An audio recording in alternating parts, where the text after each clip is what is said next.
Hi guys, welcome back to our channel, and today we're joined by the lovely Sara. Hello Samantha, lovely to meet you. Nice to meet you too. She is a fellow author and has written a book about you cared for your husband. I cared for my husband for 13 years actually because he was diagnosed with a brain tumour.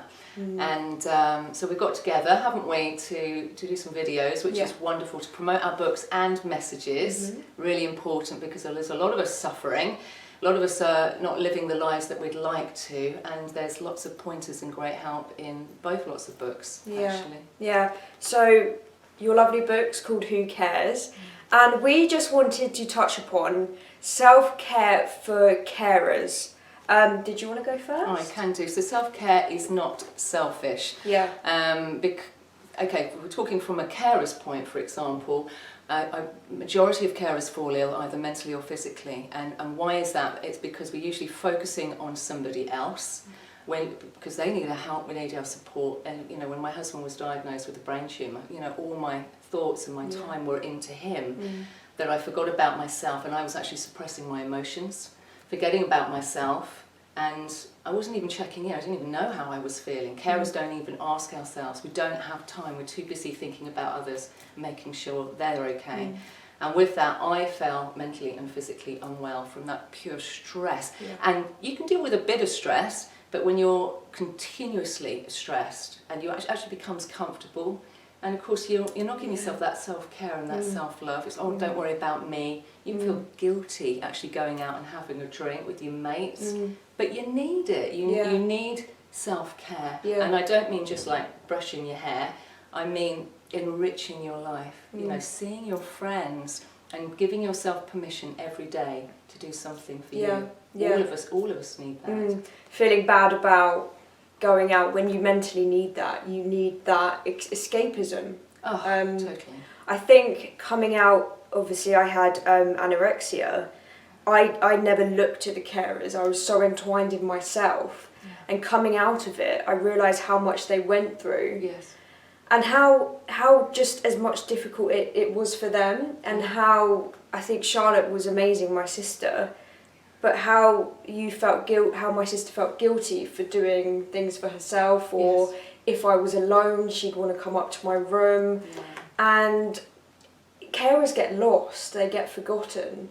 We do. Unsung heroes, actually. But I was going to say about you is when you're dealing with your own illness, whether it be mental or physical, it's still very difficult. Your world becomes smaller because you're almost in this high beta brainwave state yourself, because you're in survival mode. So you can't go out, look further afield because you're dealing with what you're dealing with. It's all there, it's internal. Yeah.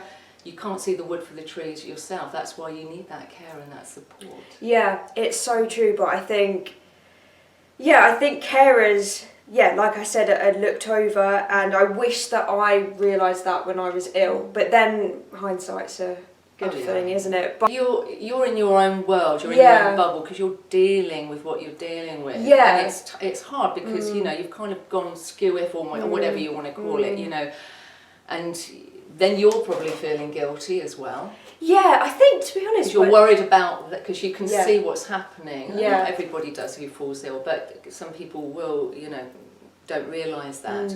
But I think particularly women, I'll be honest with you, that we kind of worry about sisters, family. Like, oh God, I feel a bit awkward about this, and then you feel guilty. So then these kind of feelings, these negative feelings, are swirling. It's a difficult one though, because some people say, as a carer, do you show that you're suffering to the sufferer? Do you make them feel guilty? How do you do it? Oh, that's a really difficult And it's difficult because then, as I was kind of coming out of it and deciding, okay, I want to recover, it was watching them suffer that made me want to recover, made me want to have a better life for everyone. Yeah.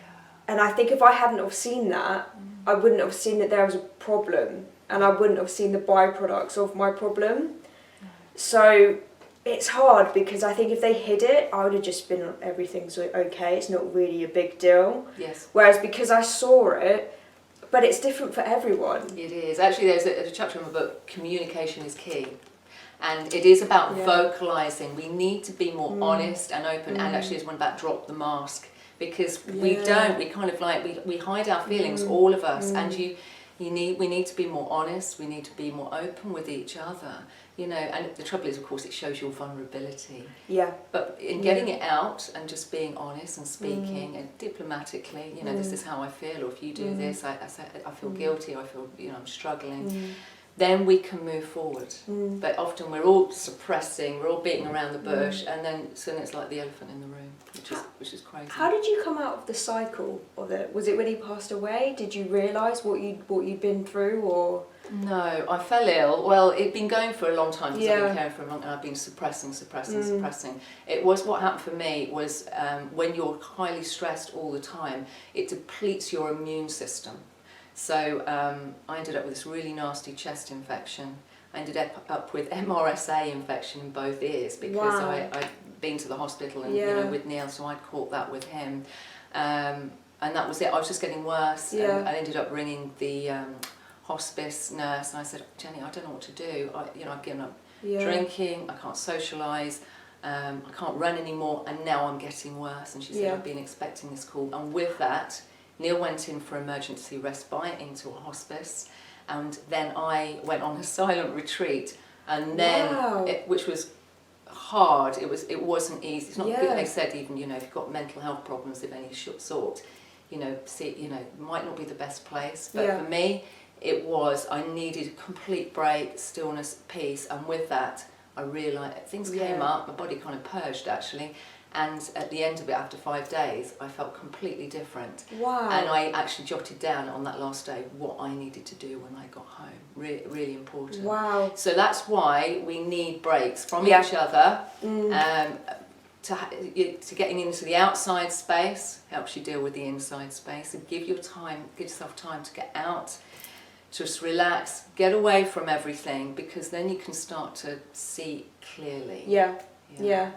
Perfect. Well, thank you for your tips, and you've done amazing with what you've done and helping your husband, etc. So thank you guys too, Samantha. We've got some more videos coming, so we will see you soon. Bye. Bye.